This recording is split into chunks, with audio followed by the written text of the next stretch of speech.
Warning: the following podcast may contain material not suited for those who are easily offended or under the age of 18.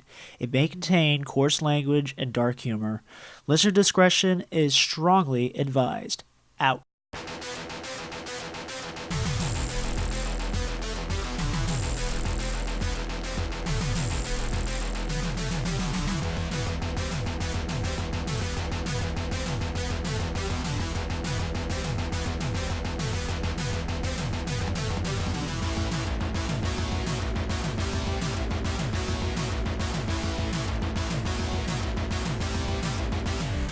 It's time for Podcast Zero.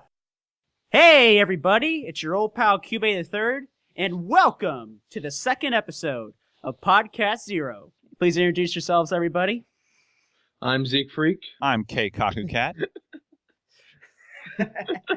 You expected more? Yeah.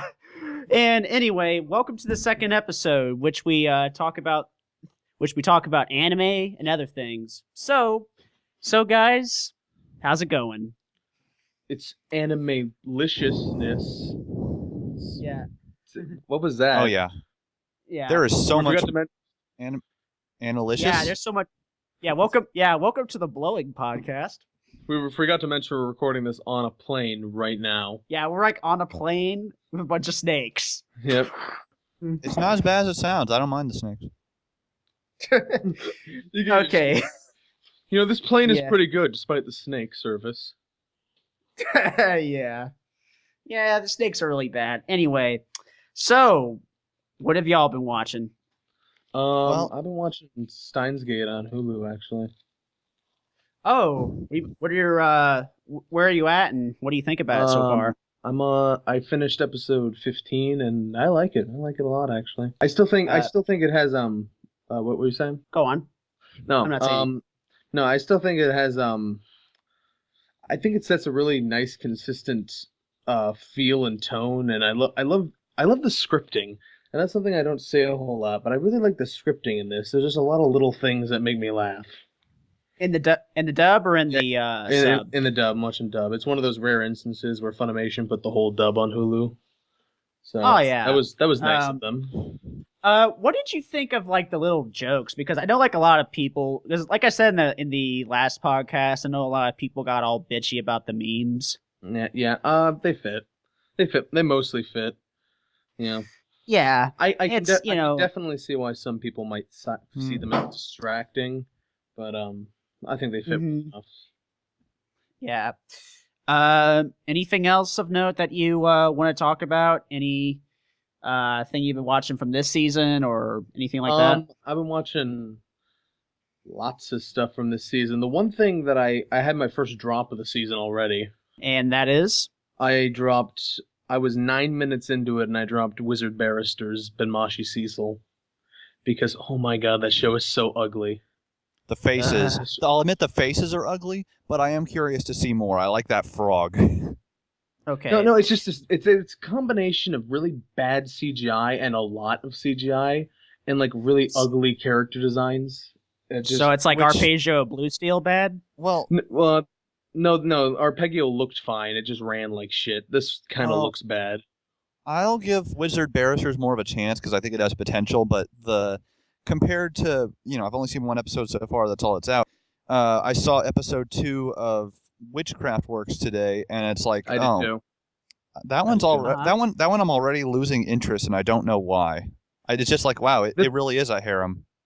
There's two things that piss me off about Witchcraft Works. One is, again, a lot of CGI. Not anywhere near as bad CGI as Wizard Barristers, but there's still a lot of CGI in that show. And the other thing that pisses me off is that girl is not as beautiful as telling me she is. Oh, but she's flawless. And she can turn into fire, and she's got big boobs, and she's the princess. Can't you tell she's perfect? So she's a Mary Sue. No, it's just one of those. It's one of those informed attributes where the show seems to think someone's more attractive than they really are. I'm just like, she looks like a background character. She doesn't even look like a main character. So she's very bland, basically. Yeah, she's very really bland. She is. Yeah. Back to Wizard Barristers. It's like my eyes wanted to puke. I hate those character designs. so much. Like that the main girl looks like she has an adult woman's body with like a 5-year-old's head on it. I think she needs. Wow. I think she needs better makeup. Anyway, I think she needs a better character designer. I will give it. I'll give Wizard Barristers more of a chance. I'm definitely waning interest in Witchcraft Works. If that one doesn't pick up by episode 3, I'll drop that one. I don't. Yeah, I'm not really. It doesn't really sound all that interesting from what you guys have said so far. I like the ending theme to Witchcraft Works. Oh yeah, that's fun. Yeah, that was like it's just all these cheapies being tortured and they're still singing. Well, hell, I can absolutely hate an anime, and I'll still like some of the ending themes. Like the ending theme to Chaos Head, I liked much more than the. I felt I just felt like mentioning Chaos Head. Wow, you guys were right. It does suck. The anime, that is. The game's good. Speaking. Yeah, the game is great. The game is great. Speaking that of anime, which, I don't know why I bought it. After actually, never mind. I forgot what I was gonna say. Anyway. Anything else of note that you want to talk about from this season? Well, is Zeke done? Yeah, no, to Zeke. Let me. Sorry. Let me look at my list. I had Skype in full screen. Let me get out of that. Do. Yeah. You can keep talking while I look. Okay. While Zeke's checking, so Keikakukat, anything notable from this season or anything you dropped? This season, I don't yet know what to think of World Conquest Zvezda plot. Yeah, okay. Because No, just from the first episode, but it is pretty. I freaking hate Kate, and I'm pretty sure she's going to be the main lead, judging by all the advertisements and her being the leader of Zvezda. But it's like, God, I hope she becomes more likable because I already hate her. It's like, you approach me, you steal my only food, then you call me a pervert. I'm gonna kick your ass, you little brat. It's an archetype. It's dominating lowly. It's an archetype you really need to be into. Basically tsundere. Yeah, but no, not really. It's kind of a different thing. Yeah, but I do like the character designs. I love Asuda's little Jedi Padawan hair braid thing. Oh God. Yeah, that is pretty interesting. I'm wondering, is he not fully Japanese? I don't know. His name is a little. His name's a little odd. Yeah. Like, what was it again? Jin. It has a J in it in a place where I wouldn't expect it normal in Japanese naming. I cannot remember. I might look it up in a moment. Anyway, I really like the pilot. That was the one. Zvezda Plot was the one show. Well, not the one show, but it was one of the few shows I was really looking forward to for a long time because I want to see someone do that kind of world domination plot right. This goes all the way back to the whole thing about me and Mugen Souls, which I will not get into, but I've always wanted to see that kind of thing done right, and I'm really hopeful for it. Yeah. Unfortunately, episode 2 of Nobunaga kind of sucks because it's the angsty Eva stuff without doing it right.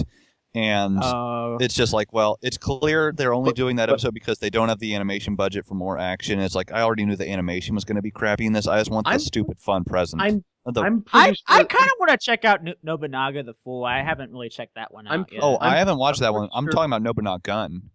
Yeah, Nobunaga Gun, I know. But, just thinking about it. I'm pretty sure they did that because the manga did that. And to be fair, it seems like it's over already. Like, that was just one episode of doubt and angst, and now we're done.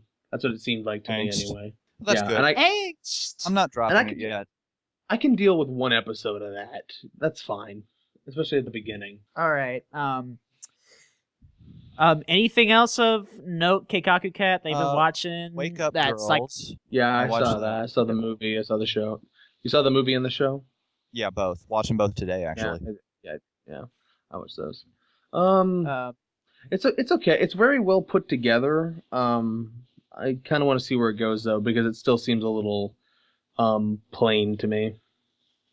Let's see. And as for me, I haven't really dropped anything yet, but although I gotta be honest, the one disappointment I want to talk about is fucking Pupa. Okay. Okay. Let me say something on this because I gotta rant for this. Okay. Let me just say this. 4 minutes is not enough for a horror series. You have 4 Come minutes on. to rant. You have 4 minutes to rant. Go. Yeah, it's like 4 minutes. And the worst thing is, they have That both is a what 30-second literally opening everyone's saying. and ending. Yeah, that's bad. I'm sorry, that's bad to me. Why do you need an opening and an ending? I know it's only 30 seconds each, but why do you need an opening and an ending for a short? Be like Senyu. Senyu only had an ending. Yeah. Here's the thing. I will say I kind of like the opening song to that. It's kind of creepy. I kind of like that. But I will say I kind of like it. It's kind of. I mean, I like it, but damn, but fuck the 4-minute format. I'm not trying to. Go ahead. Yeah, but fuck the 4-minute format. But I just hate that. I mean, that's the only thing I just say it bad. But other than that, everything else is great. But other than the obvious censorship and all that stuff. Yeah. Do you think you might wait until it's all done and then watch it as like an hour-long thing? Yeah, I think That's I might. a much better idea. Yeah, that's probably a good call. Yeah. Well, I might watch episode 2, then I might say, eh. But a good, a notable thing I've been watching, because since I have such awesome taste, people, grade A, I've been watching the second season of Chunibyo, which is pretty awesome. I've actually been loving that. Did you? You saw the first season, right? Oh, hell yeah. Yeah. Okay. Just checking. I didn't see the OVA or anything like that. You just missed a Christmas special. It's nothing big. Okay. Did you see the latest episode today? Oh no, I did not. I've been busy. Yeah, I saw it. It's adorable. Oh, I bet it is. Yeah. And another episode another one I've been watching because my cheesecake, Super Sonico. Yeah, that's right. I missed Nothing happens. The anime. Yeah, nothing happens. They except get her to wear revealing outfits for the show. That manager. I'm going to keep watching it. I just missed episode 2, so I'm going to catch up on that later. Yeah. That. Hey, nothing happens. She wears cute outfits, sexy outfits. She's embarrassed. People see her. They think she's hot. The end. You missed the part where she studies marine biology.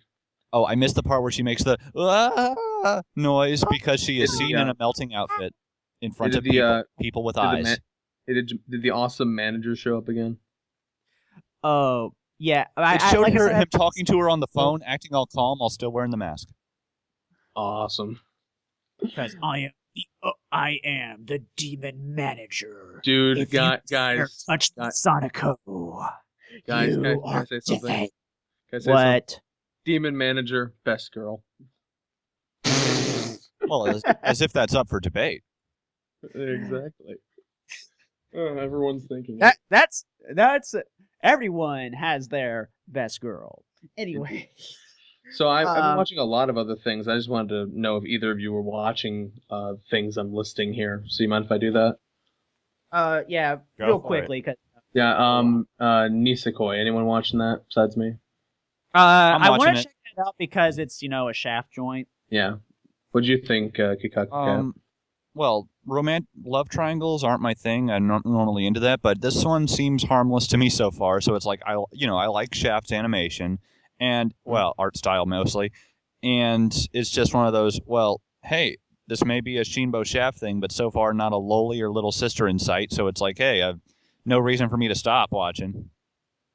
And I don't really mind the lolis. And then again, you're talking to someone who loves, Moon Phase and all that stuff. Yeah. And Pony Pony Dash and a little bit of Bakemono, but Yeah. Yeah, I might check that out probably later on tomorrow, and I'll probably give my thoughts on that. All right. Next up, is anyone watching Defrag? No, I haven't done that yet. Nah.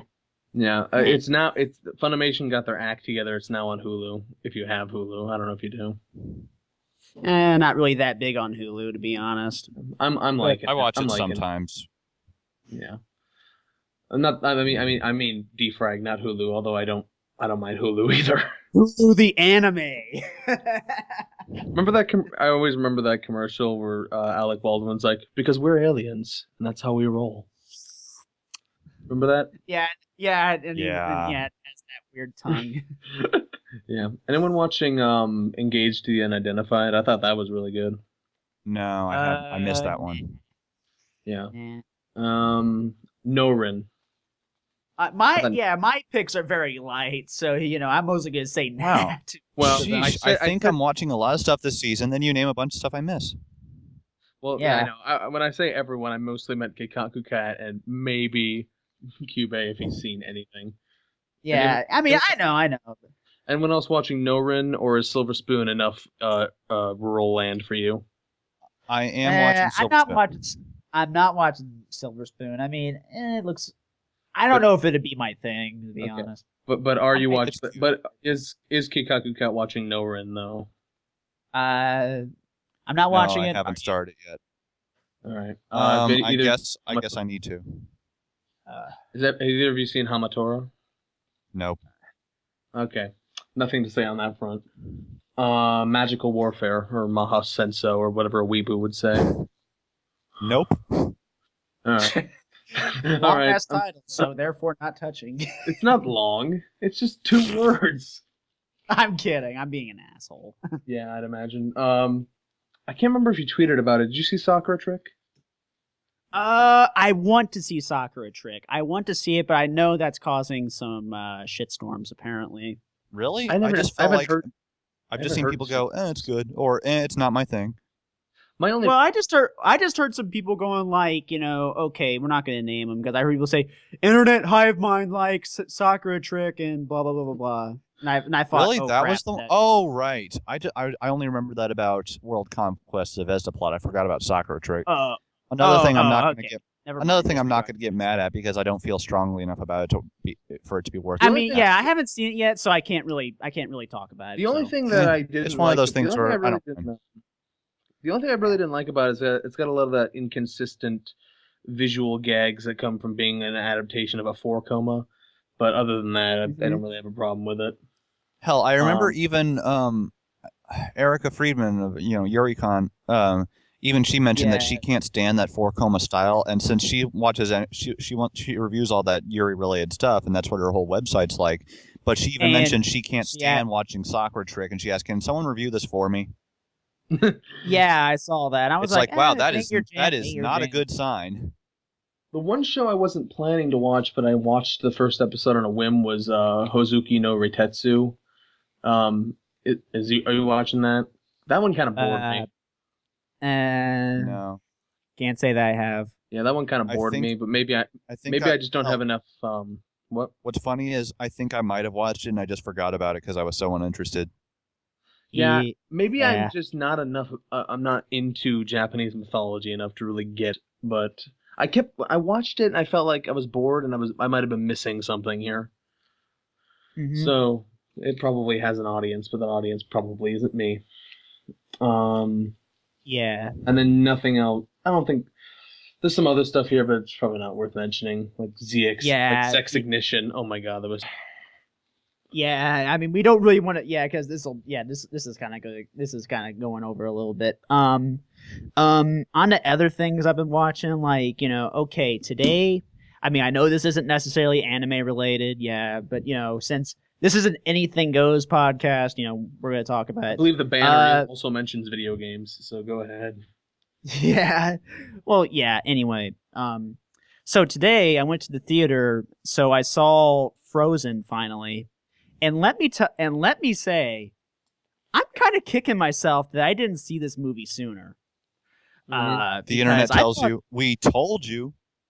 Yeah, because I remember like some of my friends go like, I told you it was good. Don't you dare doubt me for a second. Because I went to, because when I was seeing it, I kind of tagged a few of my friends in a Facebook status, which is saying, okay, I'm off to see Frozen. This better be good, people that are tagged in the status. Mm-hmm. Yeah, and it turned out to be good, and I love the animation despite the fan service. No, I'm kidding. Yeah.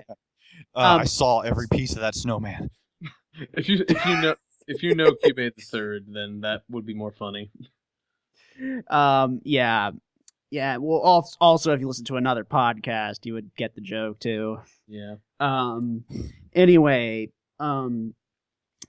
I like this. I like the 3D CG, although I'll admit I miss Disney doing 2D animation. I really miss them doing that because I kind of hate the fact that Winnie the Pooh movie flopped like a bird. Mm-hmm. Well, I wasn't I going to say see it was a Winnie the dog. Pooh. Well, yeah. Man, Anyway. you dissing the poo? Tigger warning.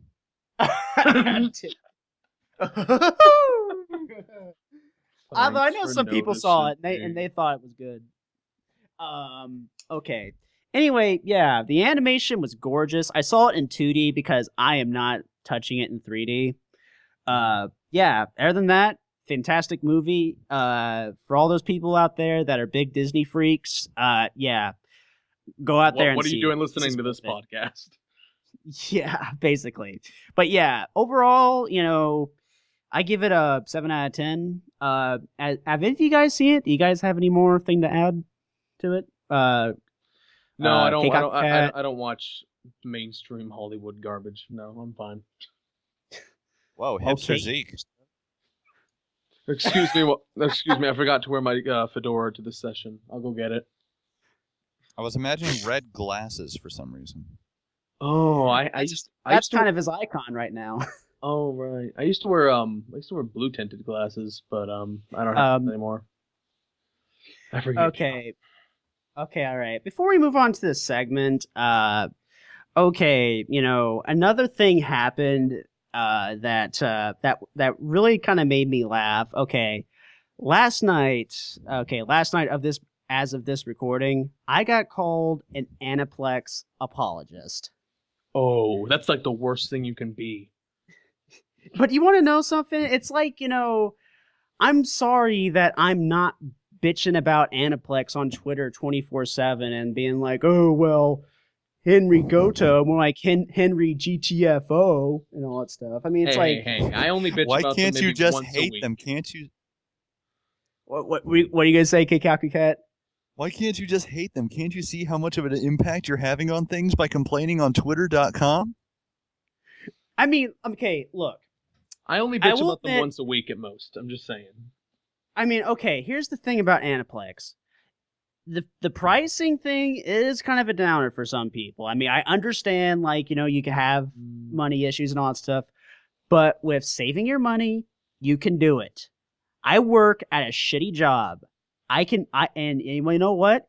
With a little bit of money saving, and paying all the bills and all that jazz, guess what? I can still get those Aniplex releases. Now I know that I'm not. Now I know some people out there aren't as privileged, but you know what? If you really want to see more anime like Madoka Magica or Kill la Kill, it's time to get off the bitch train and do it. Now, I will admit, some of Aniplex's releases... Hold on, let me finish. Let me finish. Okay. Anyway. Stupid point. Go ahead. But, here's the thing. I'll admit that Aniplex's releases are a little flawed. Like, okay, typos. There's one typo that I can remember, and I think Keikakukat knows what I'm talking about. There's one part in like the first Madoka movie.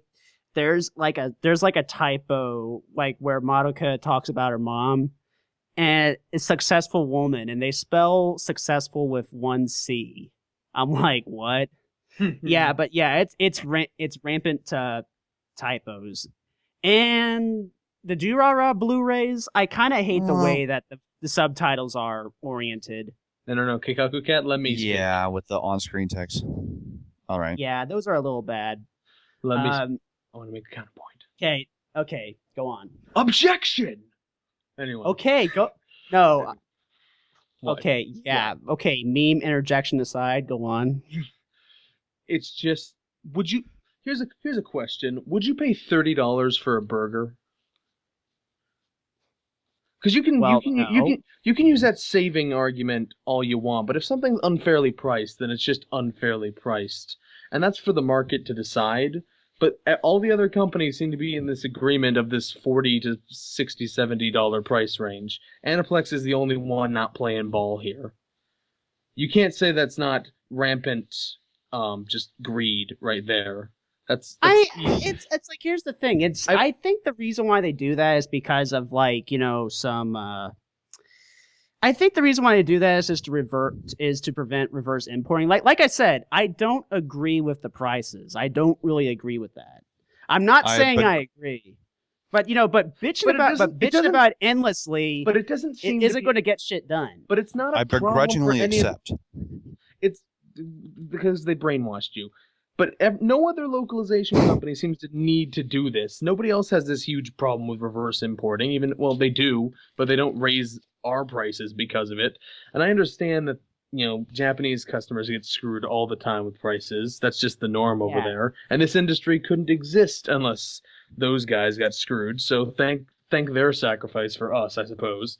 But no other company seems to do this but them, which gives me the impression that it's not needed and it's just greedy. And maybe that's the Japanese side of Aniplex doing that. Maybe it's the American side. I don't care who's doing it. Somebody is screwing a lot of people over, and that's not good. I mean, don't get me wrong. I'm not saying Aniplex is the perfect company. Stop picking on Aniplex guys or anything like that. I'm not trying to be like that. No. I'm not trying to be.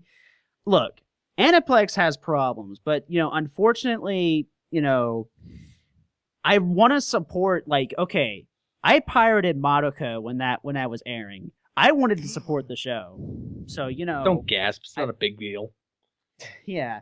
But I wanted to give Akiyuki Shinbo money. So but here's you gotta support. Here's the thing: it doesn't work like that. Japanese companies don't give a shit about Western sales. All that money's going to is more localization. This is the reason This is the reason sub fans don't usually buy sets legally, is because they don't care, because all that money is just going to go to more localizations for dubs they don't watch anyway. So you're not really giving Shinbo money. You're just giving Aniplex money. You're feeding somebody's wallet, but it's not the people you think you're feeding. I am not about to subscribe to the idea that one should not support the official release. Yeah, I'm with. No, I'm not saying that either. I like to support localization companies when I can because I like localizations. But don't be deluded into thinking that you're supporting the Japanese industry, because they could care less. They got all their money over there. Well, on the bright side, we all know how successful Madoka is, so when it comes to that, there's no worries there. Well, exactly. Madoka has a lot of gas. Yeah, there's no doubt whatsoever they will dub the third movie, and they better do that. Yeah, No. I'd say there's actually hope for that being dubbed, given the Japanese release date is already out for April with English subs, and Aniplex hasn't. Aniplex hasn't said a word. I know. But let's not jinx it. I was saying, I give them a little less than a week now. If they don't announce it, I'm calling it now that they're going to be dubbing it. But they might announce it any day now. It might be tomorrow. Who knows? So we just gotta be careful. Well, and by careful, I just mean keep our fingers crossed and keep checking the internet. We just gotta pray to Matakami. We gotta pray to Godoka. Okay, but I mean, like I said, I don't think Aniplex. I don't think what they're doing is good. But what are you gonna do? Aniplex, unfortunately, knows what they're doing. You say Aniplex has problems. I'm saying Aniplex is a problem. It's just like you, and it's such a contrast. You can't put Sword Art Online on Toonami, and yet let's leave our feelings on SA out of it. Let's just take it as it is. You can't put SAO on Toonami, expect it to have a more mass appeal, and then charge such ridiculous prices for it. Well, you got a point. Yeah, that's the reason it's sending a conflicting message, which isn't going to get anyone into anime. Okay, another thing I got to bring up with Aniplex, Okay. Apparently, the Sword Art Online DVD is utter and complete garbage. I can't really verify it because I don't own it, because I don't give a shit about that show. And I don't give a shit about DVDs. But I know some people do. But apparently that's an issue, and that's a legit problem, because I know some people aren't really ready for Blu-ray yet, and the Blu-ray sets cost like what, $150 or some shit like that. But like I said, I mean, I'm not trying to sit here and be like, oh, pony up, suck it up, or anything like that. I mean, if you don't like Aniplex, I'm not going to sit here and convince you. If you're obviously set to not like Aniplex, and I'm not going to sit here and convince you otherwise. Okay, but and just a side note, I just want to point out, this does not excuse the DVD fiasco. I'm just saying that if you're collecting anime and you're not on Blu-ray yet, then you're doing it wrong. I'm just saying. Unless if it's olderish anime, yeah. especially if it's digital. I mean, just SD digital. Just these Wolf days. Train or something. Speaking of Blu-rays, still pissed they're not giving Magi a Blu-ray release. It's like that one did confuse me. Yeah, that's utter bullshit. That's one thing where I'm actually not going to buy the Aniplex release, but just because I'm waiting to see like, I wonder if it'll get one. Yeah. But that's not because I don't want it. It's just because I'm waiting a bit.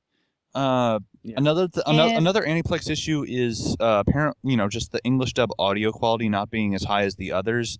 But fortunately, one thing you don't have to worry about is we can confirm the Madoka Magica Blu-rays do have lossless audio for the English dub. So that's one where that's one where the issue isn't a problem. So it's like, hey, and it sounds great. Don't let that stop you from buying Madoka. That one's a great release. Yeah, and you know what? They're reasonably priced compared to Sword Art Online. It's only 12 yeah. I don't know. I mean, you're still paying, what is it, $120 for 12 episodes? Actually, it's like 74 for the limited editions, well, you can buy regular edition Blu-rays. I'd say the limited edition, unless you got it, that's out the window now. Part 2 is sold out on Right Stuff. So if you don't have it, just focus on the regulars now. That just baffles me too. Is why would you split up a 12-episode series? That's just fucking retarded. No, I'll admit they did. No. I will not. Yeah, that is kind of money. Oh, go on. No, I'll admit they did it purely for money, and they got it from me. It's like, oh, you knew I love this show. I'm gonna pay it just because I'm a sucker. You are a sucker. Yeah, I will admit, that is kind of shady and bullshitty. I mean, here's the thing. Like I said.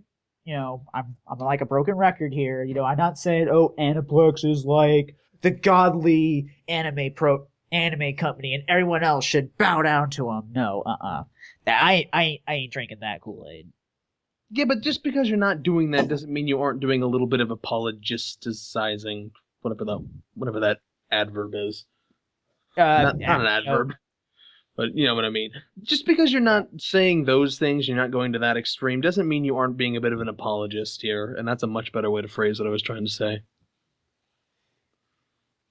Well, like I said, you are going to if you want that release, I'm sorry. Here's how you get things changed. Are you ready? Are you ready, people? No. Hey, I think I have the address somewhere for Aniplex. I can put that right there in the description. Write a letter to them. Not to mention, all their releases come with one of those postcards for when it comes to input, and it does have a comment section. Yeah, so you know what? I'll post a scan of it. I'm willing to bet people have filled it out. I'm willing to bet they get the complaints. I don't think they're stupid. They go on the internet. They know what people think of them. People call them the EA of anime for good reason. They know this. I don't think they give a shit. One side or the other. I mean, Aniplex is a big company. I don't know if it's the Japanese side doing this or the American side doing this. I don't know who's responsible, but clearly someone doesn't give a shit what people think of them. Maybe you're right. Maybe you aren't. Let's see. But bitching on Twitter ain't gonna change jack. What's Twitter for if not for bitching, really? Exactly. If you're gonna bitch, bitching about Aniplex is at this point is like bitching at the wind. Yeah, hold on a second. Fuck you, Aniplex. Hashtag podcast 0. Well, there go any review copies. No, we would never get review copies. Not that we're aiming for that anyway. Yep. So there you go. I mean, if you're gonna bitch, Twitter's the place to do it because nobody goes to live journal anymore. I thought that was Tumblr's the place for bitching. Check your privilege. Tumblr's the place for terrible human beings in general. Let's just go with that. And some spiders. It's kind of like. Is it worse than 4chan? I don't know if it's worse than 4chan. Yeah. Well, let's not go off on this. We're talking about Aniplex. Yeah. Yeah, let's get angry at other things. One thing I was going to say is since Zeke is on, I kind of wanted to hear your side, Keikakukat. Well, even if you do have problems, another thing that will loop into my further topic is you're not going to instigate any kind of change or meaningful input if you're so freaking rude about it. You really think they're going to listen to that? Even when you're dealing with something that you absolutely can't stand, if you really want to cause some kind of change or put in some input that you want them to listen to, you have to be polite. maybe it's the cynic in me, but Cynicism. it's the cynical in me. It's cynic in me, but it's Cynic, I don't yeah, whatever. I don't think it matters is the thing. It's like if if I was it's like to a management position for someone at Aniplex, they're looking, no matter what people are saying about them, if they're looking at a situation where it's like more money or less money, they're going to go with more money, even if it pisses people off, as long as you keep buying it. So the real way to make change happen is to not buy their stupid releases, because that'll force them to change their business practices if they want to keep making money.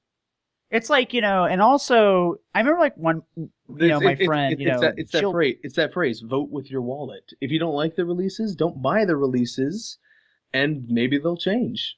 But they have Kill la Kill. You expect me to not get Kill la Kill? No, I expected you to pirate it like a real man. Yeah, how about no? Yeah, no. Shut you down. I'm watching it on Crunchyroll. While him over there is watching it on on cartoonvive.com or something like that. No, I'm watching it on Crunchyroll. I'm just saying for when the dub comes out. When the dub comes out. Anything else, Keikakukat, you want to say? Being nice. Oh, well, we will hold our weekly AA meetings, Aniplex apologists, right next door to the Funimation Forgivers and the Sentai Saris. Right. Yeah. But I just all right, you say that, but I just want to say one thing, and that's just that it's not evil to pirate. It's just an act of defiance against unreasonable business practices like this one.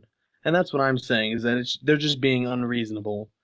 You may not agree with me, but clearly a lot of people on the internet do. Yeah, I'm not doing that. I mean, really, I get what they're saying. It's just like, hey, you know what?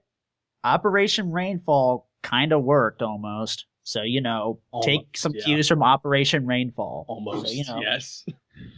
Well, hey. That's what I'm saying. Vote with your wallet. If you don't like the releases, don't buy it. But don't let that stop you from watching the show. What are you going to do? Sit there and be bored just because you're refusing to submit to unreasonable businesses?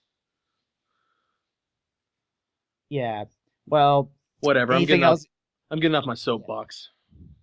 Yeah. Anything else you want to say, Keikakukat? Disagree with Zeke, but if the longer this goes on, the longer it's just going to be a shout fest. Yeah, I agree. But okay, all right, guys. Well, this long ass first segment is over. Next segment, we're going to be talking about Evangelion 3.0. You cannot redo. See you there. Before I move on to the next segment, there's something I want to say. There are going to be massive spoilers for Eva 3.0, so if you don't want Eva 3.0 massively spoiled for you, you might want to skip to the third segment. That is all. Enjoy the segment.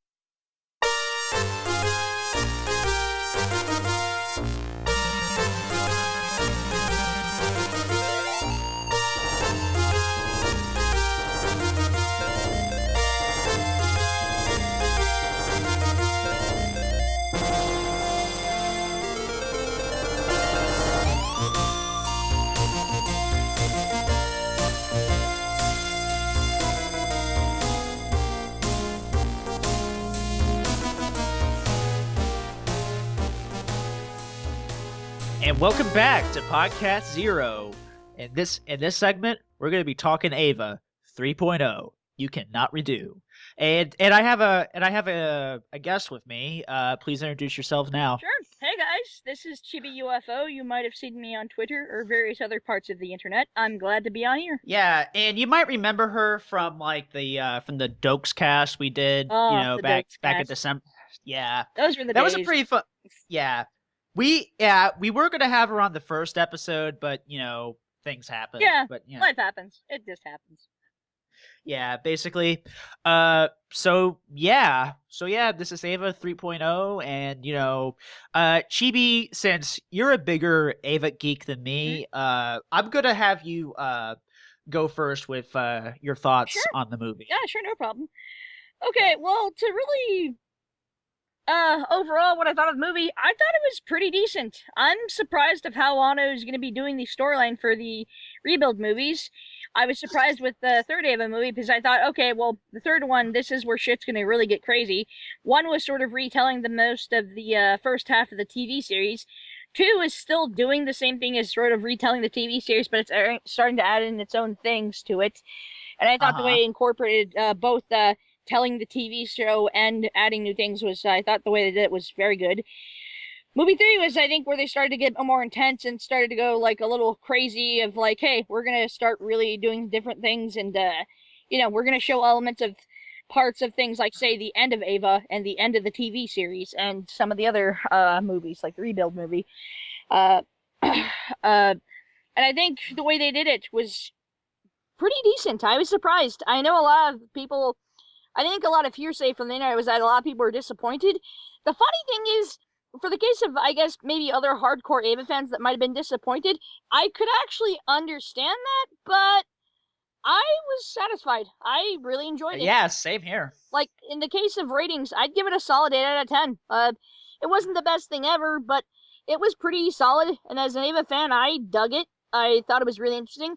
I liked it. It showed elements of Enda Ava, and I love the hell out of Enda Ava. I hope somehow just sometime soon there can be a relicense of that. If we could somehow get a relicense of that and, get it on Blu-ray, get a remaster for DVD and Blu-ray, that movie would look amazing on Blu-ray.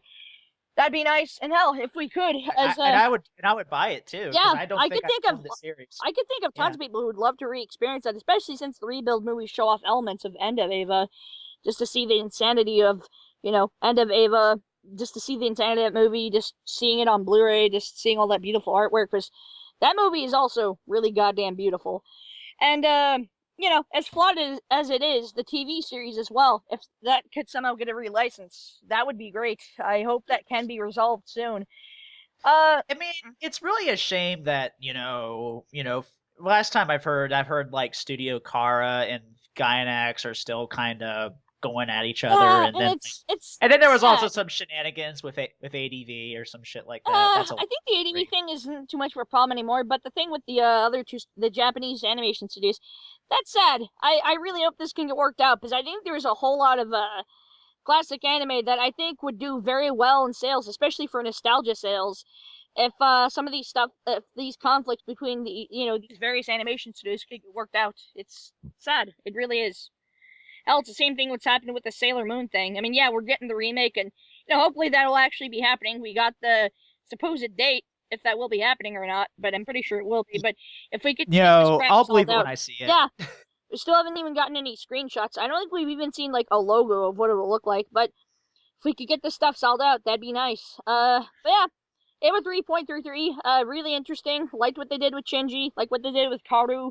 How they showed their two storylines. What happened with the world in itself, the Ava units. I was really surprised. What they did with Rei was also pretty interesting. Yeah, those were some pretty awesome twists. What they did with Asuka was also really interesting. I'm surprised of how well they're dealing with Asuka, because I know even for other Ava geeks that I've known that they actually didn't like how Asuka was portrayed in the TV show, which I could understand. I didn't mind Asuka in the TV show, but that's just me. And what they showed with everything else, I was really impressed. And well, the new things they actually attempted with 3.33, I dug it. Yeah. It took some risks, and I think because Ano's a bit more level-headed and a little less fuck everything, it's kind of interesting to see how he's doing the storyline, how he's trying to handle everything, especially with how, I guess, 3 and 4 are really just going crazy, and how they're really, they're just really reaching in and just, this is the part where Ava really shows its true colors as a series. Like, this is what made it famous. This big, insane, trippy scenes, freaky scenes, all that stuff. Yeah. I know there, I think this is like the first, thing, that had like a bunch, I know that, some people don't like to classify Ava as, a giant robot thing. Yeah, but, that's so weird, the way that works. It is a strange thing. Yeah. It's just odd. It's really weird. Like, this is actually kind of the first time I actually felt horror from this. From That's the funny thing too, of why, and the reason why I liked End of Eva. Sorry to interrupt, but I just want to say this.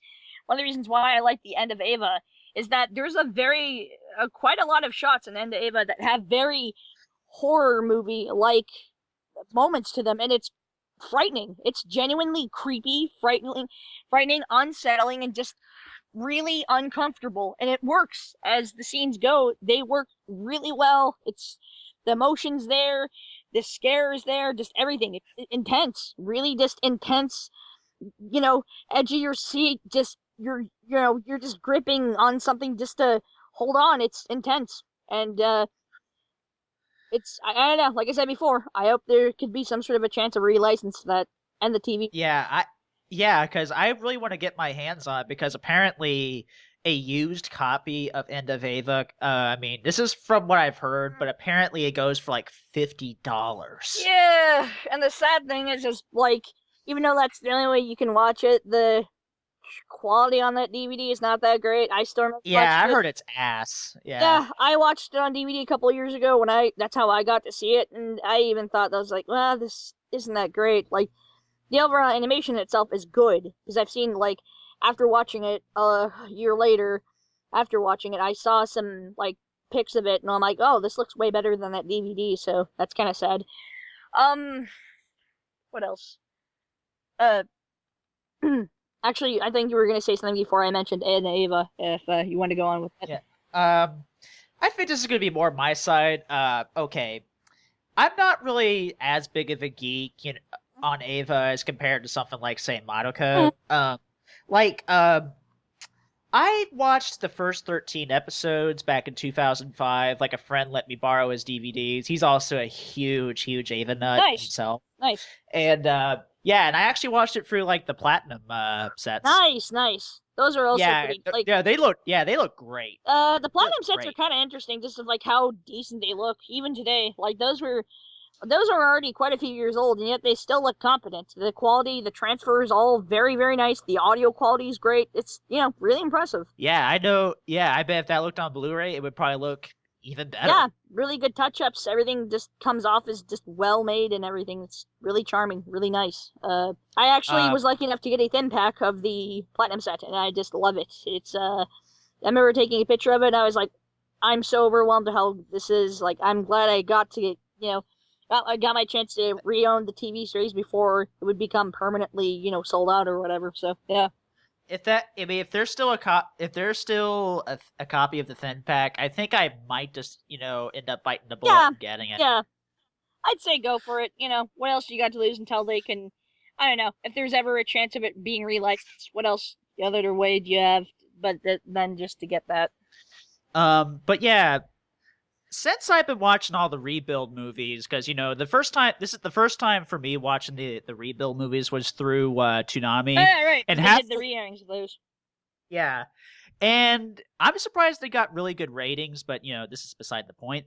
But but halfway through it, I ordered all the Blu-rays to like Ava 1.11 and 2.22. I heard that was the same experience for a lot of Toonami watchers during those two movies. It's like they watched and like, I don't know what to think of this, and then halfway they're like, okay, I like this. I'm gonna go get them. I'm gonna go get them right now because they're available. I'm like, yeah, that's awesome. It was like literally like 30 minutes in, I got on my phone and just did the thing. Yeah, it's like, all right, I like this. I'm gonna go get it. It's available. I really dig this.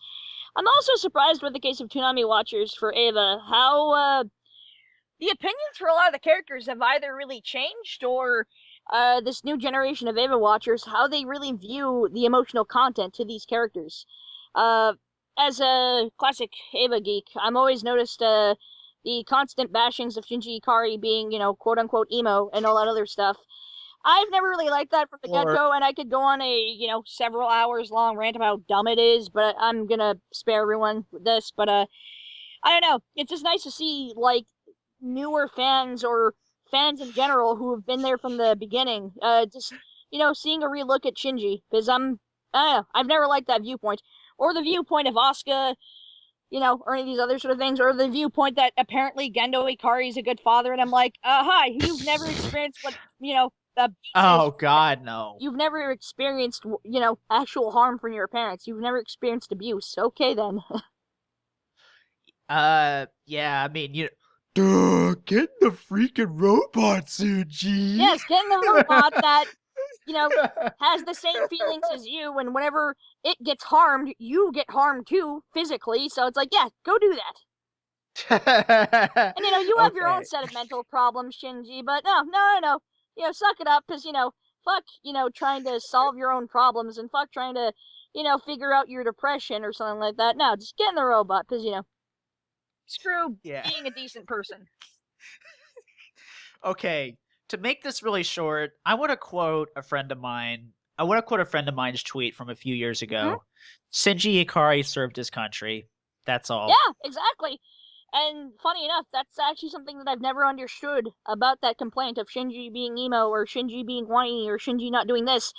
That's something I never got, because I'm like, did people actually watch the show? He served his country. Have you? He fought the angels. He fought them, even when he hated doing it, even when he felt terrible. He still got in the goddamn unit to go fight them, even when he felt terrible, even when he was conflicted, even when, his father was like, get in here, fight these, or get out. I hate you. You're not my son. Just get out. I don't ever want to speak to you. Like, these are your options. Like, you can either come in here, help fight, or get out and never come back. Like, and he did it. And he still bit the bullet. Even though he hated it, he still did it.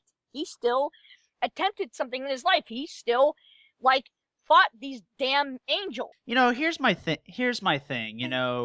If you make fun of Shinji Ikari, obviously, I've known and I've read stories about soldiers, that have served, in the U.S. Army, and they've actually been on the battlefield. Yeah. It's try being on the battlefield. That'll probably change your perspective on Shinji Ikari real quick. It's I get the whole after a while, it's all right, fine, then it's just a fictional character. But I'm just saying, yeah, you are because I don't get that sort of idea that someone will just throw out of nowhere oh, it's just fictional. Why do you care so much? Then why do you care so much about making the point of him being emo? That just seems kind of dumb. Okay, good luck with that. But it's just these are all fictional characters, so what's the point? But it's just I don't know, if you're gonna make that sort of a dumb generalization where that's it, you're not gonna even try to research the character or something. It's no, they're dumb and whiny because they did a thing I didn't like. I'm yeah, it's called writing. Not every character in a piece of fiction is gonna be this perfect Mary Sue of a character that does all good things and no one ever has a conflict with them. That'd be boring. Yeah, or be like that guy. Oh, this guy and doesn't afraid of anything. Yeah, perfect at everything ever and never has conflicts in life and never does this and always does that and is perfect at everything in life ever. Okay, that sure sounds boring as fuck. That sounds like Superman. Joy, woo, I can watch this boring thing of this person who's perfect at everything do well in life. All right, woo. Okay, back to 3.33 since we kind of went on a tangent. Oh well. That's what podcasts are for. Listening to dumb nerds whine about crap. Basically. Anyway. My thing. Okay. At the beginning of the movie, because I saw it subbed, and I actually kind of I will admit I had a little hard time. I mean, not that this is not to kind of knock on the quality, but I had a hard time. It took me a little bit to get used to the Japanese voices because I've been a little too used to the dub. I think that can happen to either person when they're so used to one side of an audio. You're so used to one sort of version of a language that you're whoa, hey, I'm hearing this on this different language for the first time. It's kind of weird. Yeah. And plus, I imagine watching any sort of sub thing, on a theater screen, looking at those tiny-ass subtitles, oh, crap. Yeah. I actually had no problem reading the subtitles. Yeah, that's good. That's good. Yeah. For me, yeah, I mean, the subtitles were perfect and all that stuff. I will admit the screen was a little awkward. I mean, it wasn't an isometric angle like the Madoka. I think sometimes some of those anime movies can be displayed on very odd angles or very odd ratios, because I remember the first movie, when it got to premiere in my city, and I went to go see it in theaters, it was literally a Blu-ray. And it's before the movie started, the Blu-ray menu came up. I'm oh crap, that person's just running it off of Blu-ray. Like a Well, pre-release Blu-ray. Yeah, it's like, okay, Wah, here, wah, here's wah. a movie theater Blu-ray, just, put it in the player and project it on the screen. Like, oh, wow, well, animation, it's expensive. Sometimes you just can't afford to have this. You can only just send, like, here's a Blu-ray, play it, okay, bye. Yeah, or have the DLP files. Tell us, anyway. tell us if it did well or not. If it, otherwise, whatever, we're gonna go work on other crap, bye. Okay. Back to the movie. Overall, my thoughts on the movie overall, I thought it was really great. At the beginning, I was going like, "Holy crap, what the hell's going on here?" And of course, my questions got answered as time progressed. I was going like, "Okay, why does everybody hate Senji? What the fuck did he do?" Yeah, I think it's kind of interesting that they did that too, because where I mentioned earlier a couple of times about how this feels like the end of Ava, what I think is interesting about movie 3 is that I like how parts of movie 3 play out like this is the end after the end of Evangelion, which sounds impossible because, what happens at the end of Ava and what Shinji does. What I like about the beginning of movie 3, it's like this is like the reaction to after Shinji making the grand decision. Like this is after, like the world's sort of in peril. A lot of civilization's been destroyed. Everyone's just sort of out in sea trying to fight these angels, and Nerve is not this part. Like Nerve isn't this thing anymore. The government, tore it apart. Now, you know, everyone's working on their own sort of groups, and they're all trying to fight angels and fight each other. I like that. I thought it was very interesting, and the fact that Shinji that was a nice little twist. and the fact that Shinji woke up in all this conflict, I thought that was very interesting to what they were trying to do with the plot. I dug it.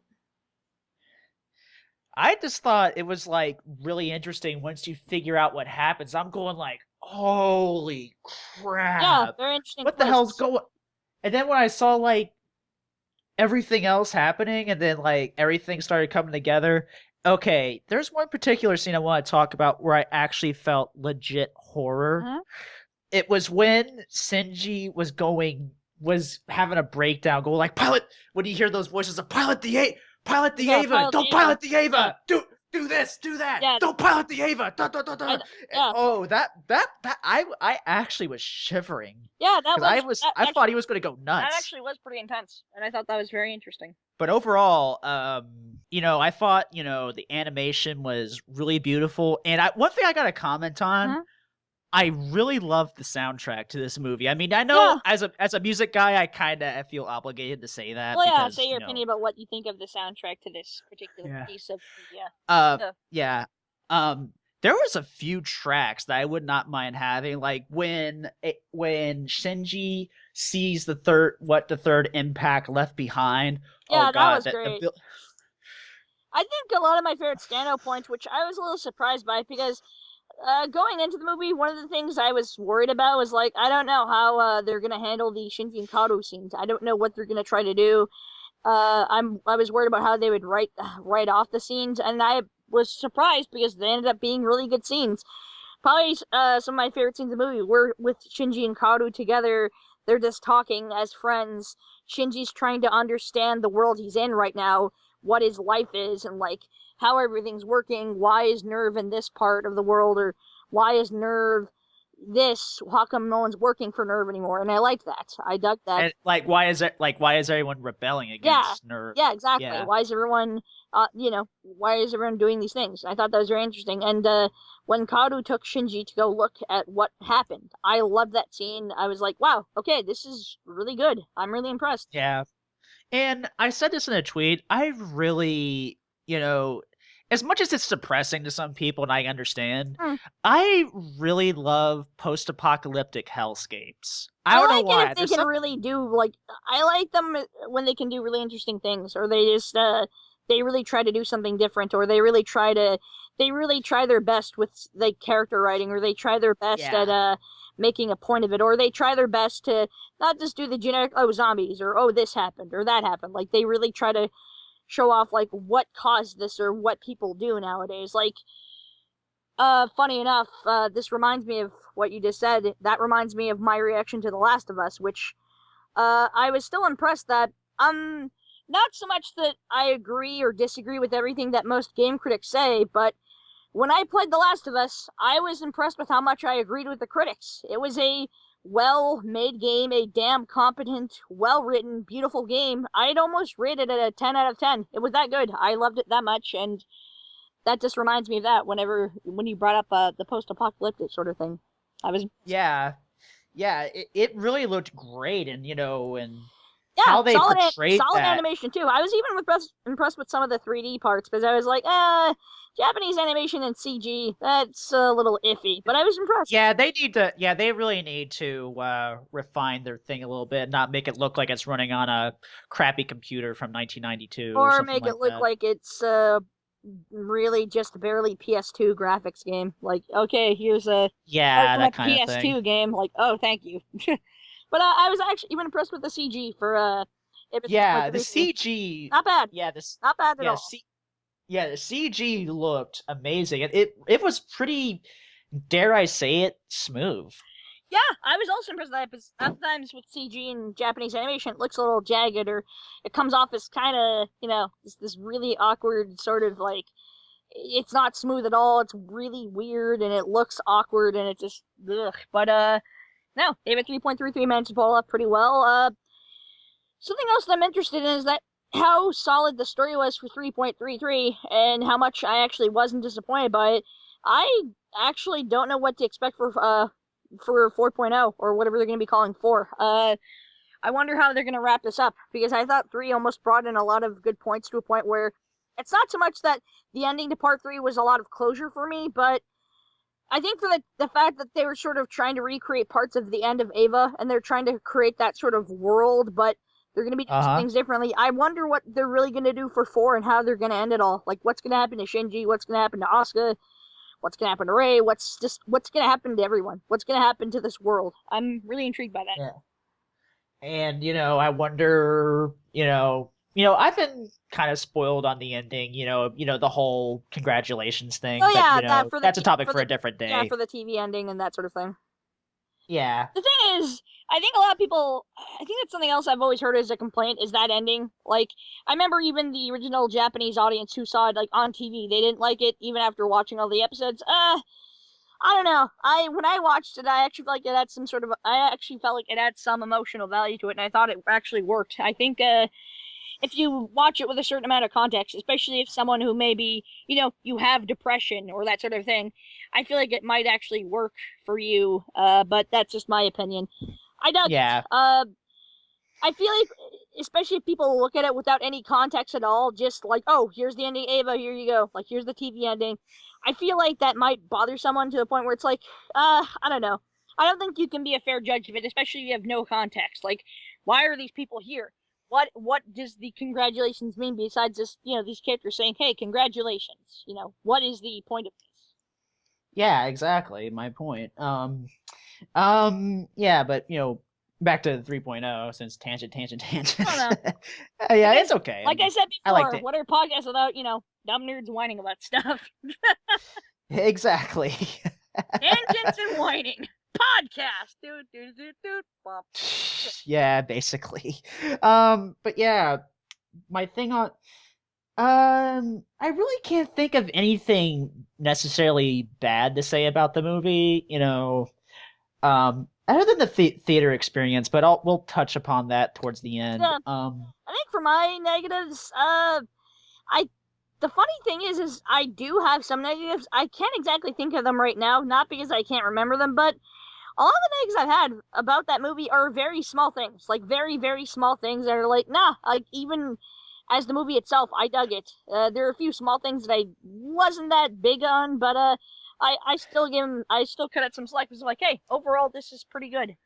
Yeah, I know, like, my friend who saw it with me, he said that his problem with his beef with it was like, well, not exactly beef. That's kind of strong. I don't know, like, his thing against it was like he thought there was too much build up and less action. Yeah, I think 1 and 2 kind of did that especially. Like, I think there was a lot of action, or especially that point where I think if you see it as an Eva fan and you're really expecting something big out of it, like even to like the third movie is just like, no, we're still doing something, we're still building something up, or something like that. Which I don't know. I could understand someone who might think that it's just build up. Yeah, like I remember like I even kind of wonder, like, with the way that the third Ava movie is playing, I kind of wonder if Toonami would even air it. I mean, I really hope they do, because I think they could probably get away with it. I mean, what, Toonami starts at like midnight or something? I think they could get away with it. Well, 11:30 now. Okay, well, 11:30. So, yeah. I'm pretty sure they could still get away with it. Yeah, give it a TV 14. It'll probably be good.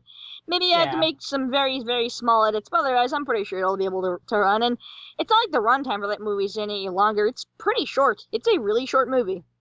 Yeah, it is. I was kind of surprised at how quick it is. That's something else I'm a little impressed with Anno for the rebuild movies. Half of these movies are like, they're really damn quick, which is amazing, because if you watch the end of Ava, it's a pretty damn lengthy movie. It's very long. It's I think the last time since I've seen it, it was a 2.5 hour long movie. It's I think just barely 3 hours, and I'm like, holy shit, okay. Yeah. Anno, damn, you really wanted to make something out of this, and you really wanted to take your time with it.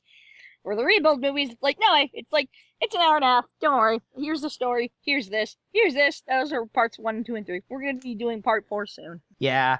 But overall, as a movie, I'd recommend it to anyone that's a really huge fan of Ava, and I really thought, it laid everything out in at least in perfect English to me, if you just kind of think about it a little bit, rather than just like, oh, well, what was the point of this? 1 second, then or anything like that. Oh, well, this didn't tell me the point of this.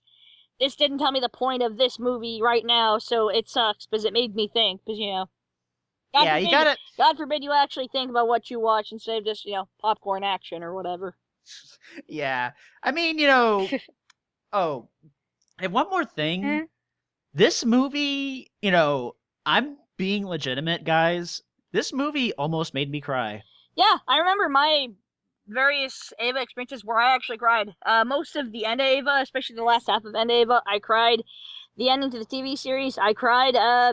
Parts of Ava movie, Rebuild movie 1 and 2, I cried, and I think 2 I cried at, especially the ending. Oh. Yeah, 2, parts of 2 I cried at.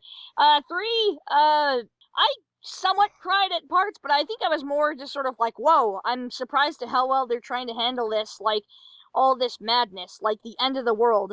I was actually shocked by that, because I'm like, wow, Anno, he's really trying to handle the end of the world situation without, like, going completely fucking maddening, horrific scenes of all these colors and these flashes of images, like the end of Ava. I was impressed with how much movie 3 tried to do that, and I think it pulled it off well. Yeah, I think if you can get into it, it's a very emotional thriller ride and well made. Yeah, like the one part I especially cried at, not like cried at, but what almost cried was when Kaoru went pop. Yeah, the scene with Kaoru. I was also intrigued by how they played out Kaoru. I didn't know if they were gonna go play him off as a full-on villain that would just fuck around with Shinji, or they were gonna play him as a legitimate friend to Shinji, nothing else. I was impressed by it. Very nicely done. Yeah. Like, they still showed off like he had some kind of not great intentions, but what he did, like, but at the same time, he did try to be a friend to Shinji, and how they played him out was also interesting. Like, yeah, he still was what he was, as an angel, but he still tried to do something with Shinji. He still tried to be his friend until, well, yeah, he dies, and it was pretty gory, and holy crap, wow. Yeah, that blood explosion, damn, I was shocked by that. Just like, I'm like, whoa, shit. Yeah, that got to me. That literally got to me. And the sound they used for that scene, Jesus, like that sound is like, oh wow, ugh. Yeah. Okay, well, with all of that, I personally give it, the Cube the Third seal of approval. So there's that. Competent stuff. So, if you're a fan of Ava, check it out. If you're not, if you've only seen Ava through the rebuild movies, check it out. Yeah, if you're into Ava, it's going to be your jam, most definitely. I mean, and if you're, even with all the backlash, just ignore it. See it for yourself and see what happens. Yeah, see if you like it or don't like it. Especially people that don't like it. Like, if you've seen it and you actually didn't like it, I'd be interested to see just why. Like, I don't know. I'm always intrigued to hear that sort of stuff. By the way, and speaking of this, whether you see this movie subbed or dubbed, Evangelion in general, well, I will give some flack for the dub, and I think overall it's not aged too well. I think Evangelion's kind of interesting because I think you should watch it in both sub and dubbed, because I think both of those give out some very interesting vibes to how you watch them. Like, if you watch the TV series, like all episodes dubbed and sub, I think both of those give some very odd viewing experiences, and I think it's just worth just checking out both times. The movies especially, and the end of Ava, like, holy crap, seeing that on both dub and sub is just, like, holy crap, it's an experience. I'll have to remember that. And, I mean, you know... sorry, but just the rebuild movies, I'm also impressed where I don't think the dub is perfect. I think it still could use some work. I'm actually impressed that the direction of the dub has gotten better. I think they are getting better at handling the emotional scenes and these sort of intense, like, these sort of very intense emotional scenes. I think they're getting better at handling that, and that really impressed me. I know, because, one thing I gotta keep in mind with the TV series, I mean, not that I'm getting on you, but... Oh, no. I mean, I know the TV series dub, that was done in the 90s. Yeah, that was, 95. Right in the middle of the 90s. So, of course with 90s dubs, you really gotta keep in mind, some things are gonna be really rough. And I think the reason why I don't really have that big of an opinion on the dubs, because I've seen 13 episodes of the TV show back in 2005, so I can't really remember what I think about it as a dub. So there's that. But the rebuild movies, I think the dub is excellent. But that's just me. But I mean, the subbed is also pretty good. Megumi Ogata. Oh God, that woman, her performance is holy shit. Yeah, love that Megumi Ogata. Yeah, likewise, love that Megumi Ogata, because holy shit, that woman, when she goes off, holy crap, my God, those performances are just insane. I still love hearing those stories of the recording experiences for the end of Ava. Like, holy crap, doing all of that screaming, all of that yelling, all of that just emotional punches to the gut to this character and just fucking losing it. Wow, holy crap. I remember, I remember you telling me that story about how apparently, Megumi Ogata did so much screaming, she got so pissed she punched someone out. No, actually what happened was she got so frustrated while in this scene where she's working with her voice actress that she became so frustrated and agitated that she started strangling the other actress, and it was just fucking insane. I'm like, wow. Holy crap. This movie really took the piss out of people. Yeah, I remember about a year ago, I went to a convention in my city. Spike Spencer was one of the guests, and I asked him a question of, through all the times you had to scream as Shinji, how many times did you blow your vocal cords out? And he was laughing at that, and he thought it was funny, and he was telling the stories, and he was, he liked my question, thought it was funny. He was telling his experiences about that. He couldn't exactly remember a particular time where his vocal cords were blown. He said that it happened, but it happened so many times. He mentioned of an actress, I think it was Amanda Wynn Lee, and she was screaming in a role, and she screamed for so long that she passed out. Now, here's the problem, that besides just passing on the studio, when she fell in that studio to the part of the studio that she was in, the recording booth, there was this small little table with a pitcher of water. She fell backwards, hit the table, and the pitcher of water went flying and smashed into the window. And I'm like, holy crap. Wow. God. Holy crap. Damn. Wow. I wonder. I'm glad that didn't hit the mic. That'd be be terrible. All that water getting to the microphone and the electrical equipment. Oh shit!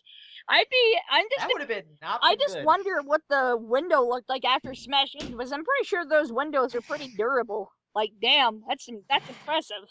Well, I'm pretty sure they have to be like triple, quadruple layer. Yeah, well, I'm sure, because, all the sound leaking, you don't want that to happen. I wonder what that window looked like after getting just that slam of a pitcher. That's amazing. Yeah. Yeah, that's just, wow. Okay. Well, okay. I think you saw it first, so... Actually, yeah, I did. I saw it the day before you did. Okay, so...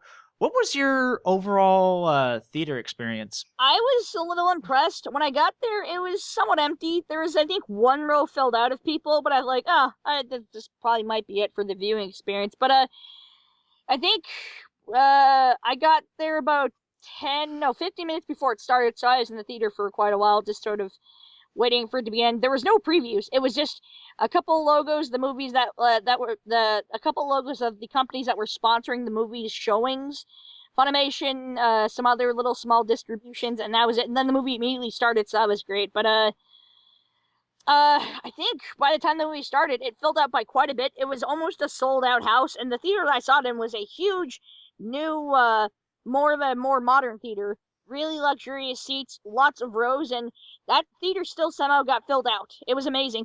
What was also impressive was because of the one-time showing in my theater, it will actually, funny enough, it'll be showed again, but it'll be showed in 2 weeks. So the showing would either be last Saturday, right in the beginning of January, or the very end of January, so several weeks apart from each other. Something that kind of shocked me about how full the house was that I thought more people would be confused, because you could go and pay for your admission for the ticket and say, I want to go see Ava 3.33. They give you your ticket. At the theater where it's specifically shown, I think it was Theater 5, they didn't change the poster at all or show the sign of Ava. The movie title on top of the door, like in that white light and that sign saying, in black title and black letters, Ava 3.33. No, and both the title for the sign and the poster, those were still the previous Hunger Games? Movie. Yes, it was still the Hunger Games sequel, so that they didn't change the poster. I'm like, oh, that must be confusing. I was even confused. I walked in, I'm like, there was a person sitting, I think, a couple seats away from me, and I was like, hey, is this the Ava showing? And he's like, yeah, it is. I'm like, oh, thank God, because I was really confused, because I followed the instructions, and they said auditorium of 5, and I'm like, okay. So I went there. Poster was the Hunger Games catching fire. I'm like, oh, what the hell? Yeah. Yeah. But yeah, it ended up working out well. Pretty packed house, lots of interesting fans. A lot of them were pretty nice. I remember the reaction the theater gave out after the movie ended. That a lot of them, I guess, didn't like the dub, but they were still positive. Like they said, I'm not a fan of the dub, but they did a decent job. Like, the performances were okay, so I thought that was kind of interesting. I interacted with a few people. They were nice. It was a pretty good experience. I was surprised. Actually, not only was I surprised, I was pleasantly surprised. I really dug the interaction. A lot of people were nice, friendly, calm, quiet. They let everyone enjoy the movie. It was really good. I had a great time. And no one came up to you about toothpicks, right? Oh, God, you want to pick that? You bastard. Oh. Do you want me to tell it? I don't want... Do you want me to tell it? Oh, dude, please do. Right, it's hilarious. It's pretty hilarious. Now for another one of my little random stories. During my screening of the first Ava movie, because I got to see all 3 Ava movies in theaters, which I feel very grateful and lucky for. Woo. During the first movie, some people may remember the scene where Shinji first goes to the apartment to sleep, where he sleeps at. There's a scene where he's naked because, after he sees Pen coming in the bathroom, it's like, there's a penguin in there. He runs out in the middle of the kitchen. Yes, and there's the little canister of toothpicks covering his crotch. He bends down to realize, oh, hey, I'm not wearing anything. He blushes, and, there's a little thing of toothpicks that says toothpicks covering his crotch, and it's funny. I was laughing at that scene, and for no particular reason at all, one of the other audience members leaned in towards me and said, "Hey, that sign says toothpicks." I'm like, "Wow, no shit, I can read too, asshole." I think that's why everybody was laughing, because get it? Toothpicks look like penises. It's funny. Do you get the joke? Needle dicks. Like, really? Thank you for explaining the fucking joke. What, do you just go to movies like fucking, like, do you go to other movies and explain the big fucking moments of those movies? Like, Taxi Driver, this scene has to be sad because he shot a bunch of people. Or fucking, like, I don't know, like, I can't even think of a particular movie because that just irritates me so much, but it's just like, hey, did you not get this moment because it's supposed to be a big moment of the movie? Just wanted to let you know, like, oh, thank you so much.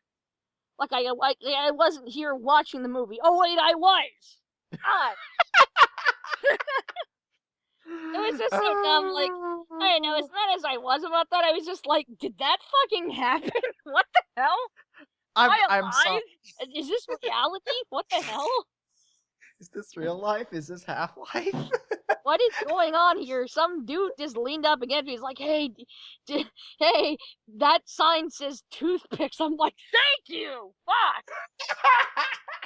It's like going to me if Thank you, Captain Obvious. Fucking, that's like if I went to, like, I don't know, a Friday the 13th movie, like, "Hey, that guy in the hockey mask, that's Jason." I'm like, thank you. No shit. Unless if we're watching, part 1, but still, like, oh, thank you. No shit, Sherlock.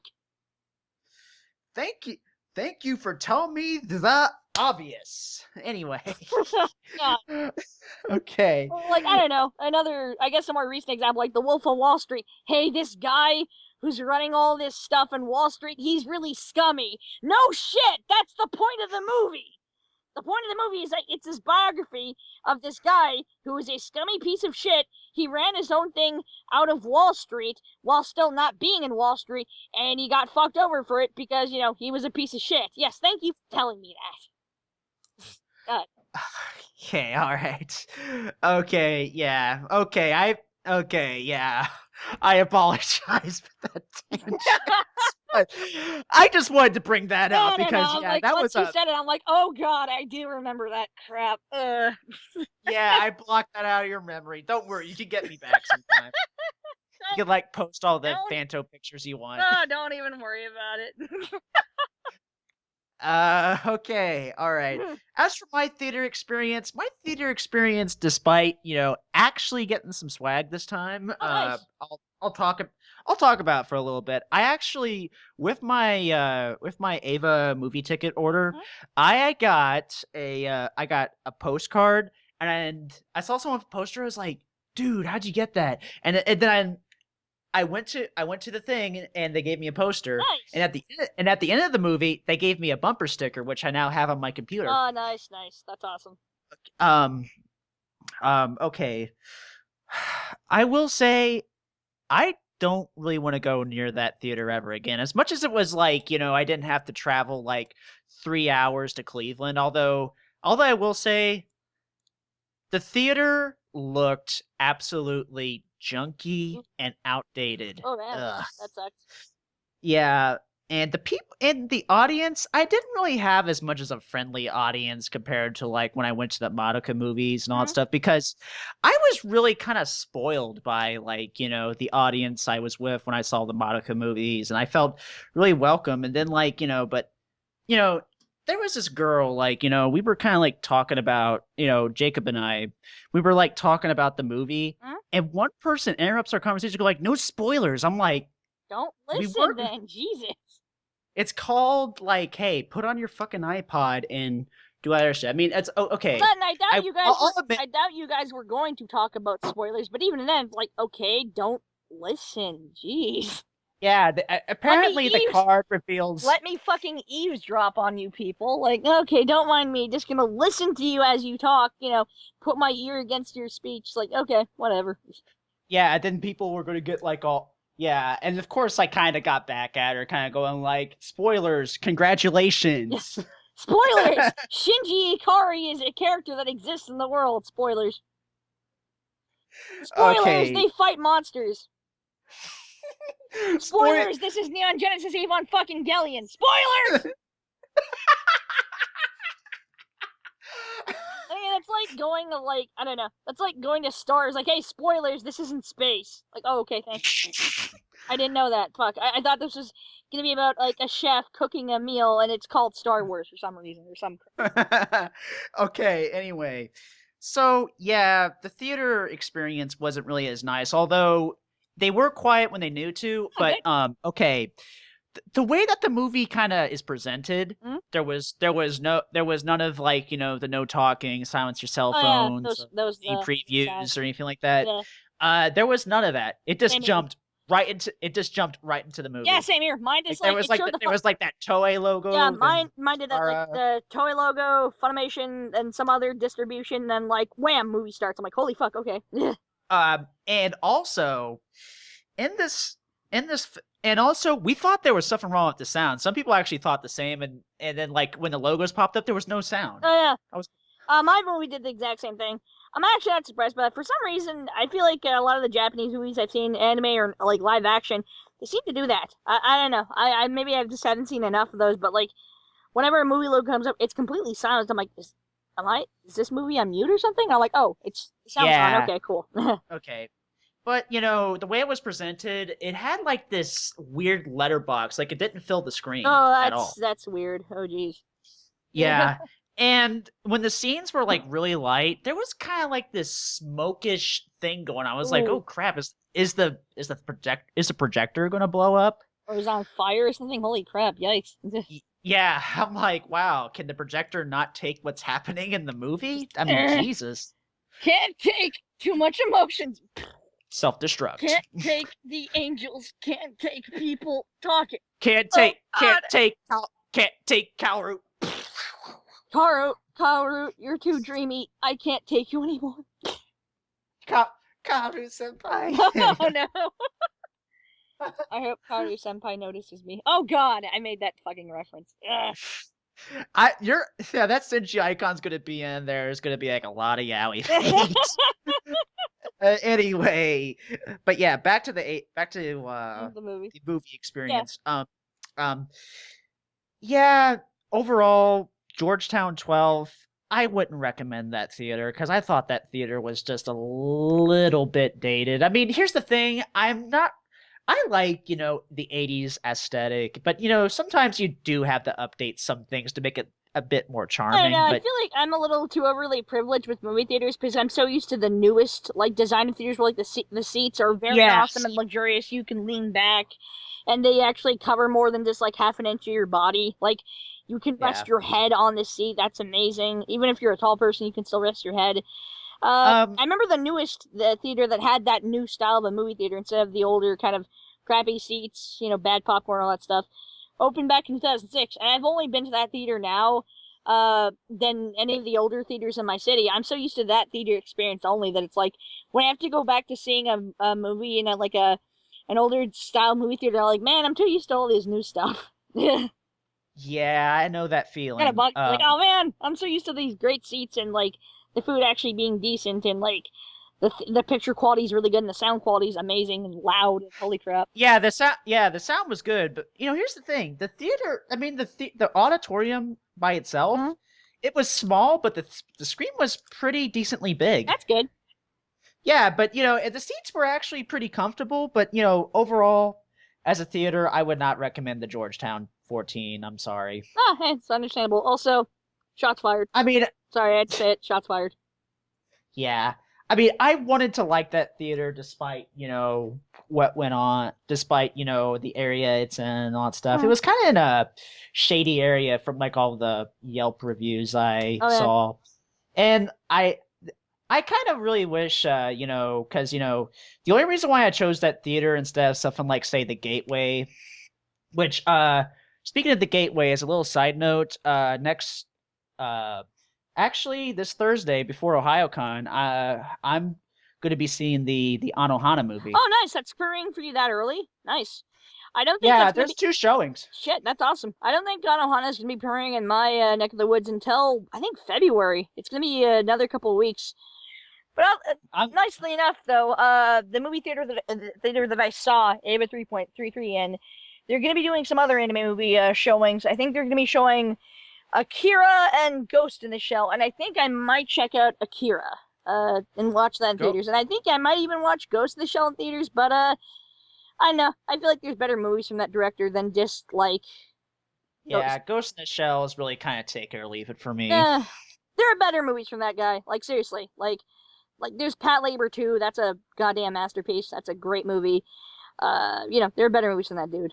Yeah, but overall... Yeah, but, that's what I'm going to be seeing. But yeah, overall, this is our review of Ava 3.33. Mm-hmm. Is there any closing statements you want to make before we go on to the next segment? Yeah, I'm really intrigued. I'm really intrigued to see how Hideaki Anno is gonna end the series. Now that I think he's a bit more level-headed and a little less, extreme and depressed, and the deadlines and angry. Oh my god, the anger he went through after experiencing the fan base after the ending of the TV series. Holy shit. Die, Anno! And I was just like, I fucking hate you fans. God damn it, I worked my ass off. This is what I get in response. I'm really intrigued to see how he's gonna end it all. How he's gonna end these rebuild movies and just how he's gonna, I don't know, say goodbye to the franchise, or if this is gonna, like, if 4 is gonna be the big goodbye to the series, or whatever he's gonna do. I'm really intrigued to see how it's gonna all end. Dug this movie. There were some flaws with it, but for me, were actually pretty small. They didn't bug me that much, but they still kind of bugged me. But I'd still say if you're an Ava fan, go see it. And if you are only known to Ava through the rebuild movies, still go see it. It's a very interesting experience. Yeah.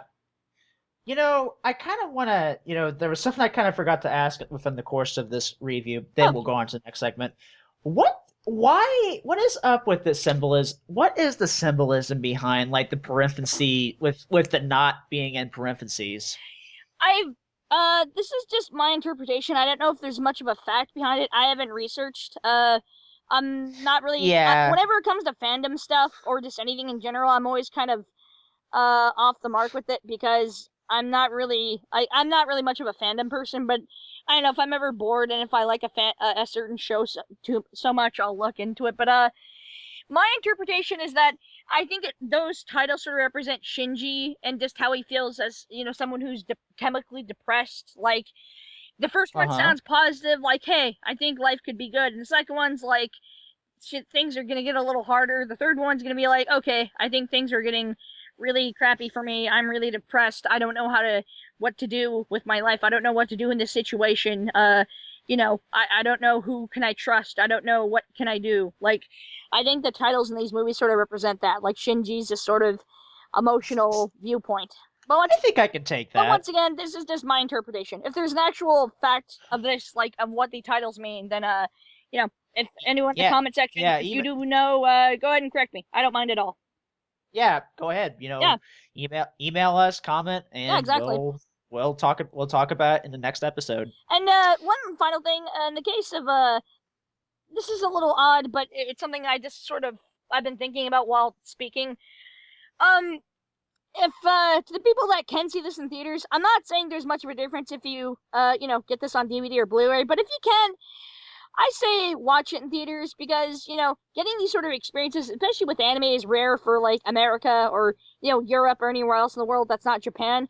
If you can get the experience, go see it. Even if the theater sucks, go see it, because, exactly. Like, seeing anime in theaters, if you're not in Japan, is really damn rare, and, if you can support it, go support it. I think stuff like this needs to happen with anime in order for it to, either become popular again or just exist. I say, if you can, whatever theater an anime movie or anime might be playing in, just go give it a shot. Go throw some love, throw some money at the theater, and just, go experience it. You might meet some nice people there, you may not, you may like it, you may not, just go experience.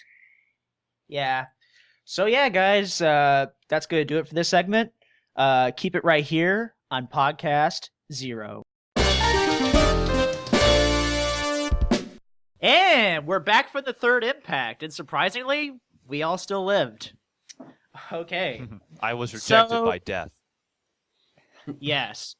We are beyond death. Okay, so in the absence of like listener mail, Keikakukat has a subject you want to talk about, and Keikakukat, take it away. Yeah, I'd like to do this. He actually sent himself an email. That's how dedicated he is.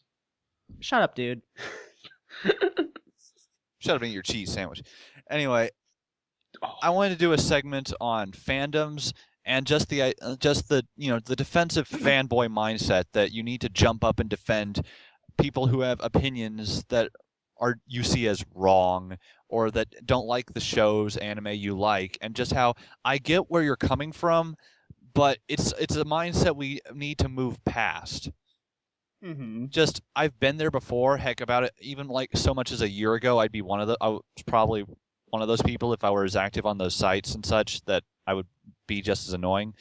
But the idea that you mean the show that I really like is garbage, it's worthless, reading someone's opinion that looks around my room, but I obsessed over it all year and I bought all the merchandise, that must mean I'm worthless garbage too. It's like, well, no one was talking about you. You need to calm down. You need to. Yeah, that's kind of a bullshit mindset. I just not a fan of. They see it as a personal attack because they've become so rooted in their liking of something that they view their own personal worth. They view their own self-worth through other people's opinions of the show and thing that they like as if it's a critique of themselves. And they take it as an attack. I understand liking something so much that you never shut up about it. I mean, I never freaking shut up about Madoka, but same. So ever. But you need to understand that you can't force everyone to love something that you like, and that dissenting opinions don't diminish you as a person, and that, well, you need to get a better self-image that doesn't rely upon other people liking the things you like in order to feel good about yourself. It's really hard to do. I mean, I've really felt it's a self-esteem thing. I've been there. I've felt pretty terrible about myself when it comes to these things, but it's really difficult. But it is something we need to strive to move past. I don't have much experience with this, but maybe I'm just too littly involved in like every little thing that I haven't gotten dedicated enough in one particular area that I would feel that way. But I've seen people who feel that way. And that's not to say I'm not part of big fandoms. I am. I'm part of some big fandoms for ongoing things, but I've never really had that kind of problem. So it's a little foreign to me, but I have seen people who've struggled with that. Another thing is to make sure you don't ruin your ties with people that you could form friendships with just based on these things in your immediate outbursts. You need to think about certain things for a while. I remember, some things in the end weren't worth getting mad about, especially when it comes to shows or things that, heck, I feel the need to jump up to defend because sometimes I felt the need to defend something that I haven't even watched yet. And then I'm like, wait, what the hell am I doing? And I've always tried to remember this little philosophy that my dad taught me, and probably everyone else has heard this, but, opinions are like assholes. Everybody has one, basically. You got that off the 70s show. No. I heard it way before 70s show. Whatever. I don't watch the 70s show anyway. Whatever. Well, then there's a flaw in what you just said. Like, an example I was going to use when it comes to people blowing up over the ANN preview guide this year, or the winter one in particular, but is like, well, I remember I got really mad at something from the preview guide last year, but I can't even remember what it was anymore, so whatever it was, it clearly wasn't worth getting so mad about. And, I'm really neutral, on ANN and all that stuff. I mean, I'm not really too big up on the preview guides. I just kind of find whatever. I just kind of look at, the fall preview guide, not the preview guide, but like those charts, and I kind of look at the summary. If it looks good, I'll probably give it a look. But, I usually just kind of go by, I just usually see the shows for myself and see what happens. Can I say something about the guide, though? Oh, God. Go ahead, bro. Well, because it's just, my issue is not with anyone else's opinion, but it's more the fact that I expect editors to act kind of professional about expressing their opinions, and there are some Yeah, times that I just do not. I just think that there's just not being professional about it, and there are times where I really think some of them just don't give a fuck. That's just something I've come to expect from the preview guy when it's just a single opinion piece based on a single first episode. I mean, they're not reviews. Well, maybe the whole idea, like the whole idea jokes. is flawed then. Well, general And that's reception's one been of the- good, so if they keep doing it, that's fine. I don't mind. I mean, I'm not really that big on. What are you gonna do about it? Preview Really? guide, like I said. So I'm gonna write them a sternly written letter. you do that, bro. That'll show them. Well, I guess. Oh, one reason really? one reason I really, try to stay out of these arguments is just because I have friends and stuff who absolutely hate A&N. I just want to be like, well, how about that? I like them. I like A&N. I get along with the people there, the people who work there. I had a bit of a wrongful opinion at first. Not wrongful opinion, misguided opinion at first. But then I was like, oh wait, I was wrong. I thought they were jerks. They're not. I like A&N as a news source, but for the most part, I really don't care about their stupid opinions. Some of them I like. Like I like Theron Martin, okay, but a lot of the other ones just get on my nerves. I mean, the only A&N people I like is Desu Otaku, Bamboo Dung, and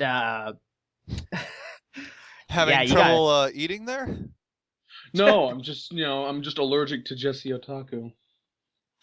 Well, you're gonna have to forgive this guy. He has a huge hate boner for Desu Otaku. I mean, I'm really neutral on her or anything like that, but when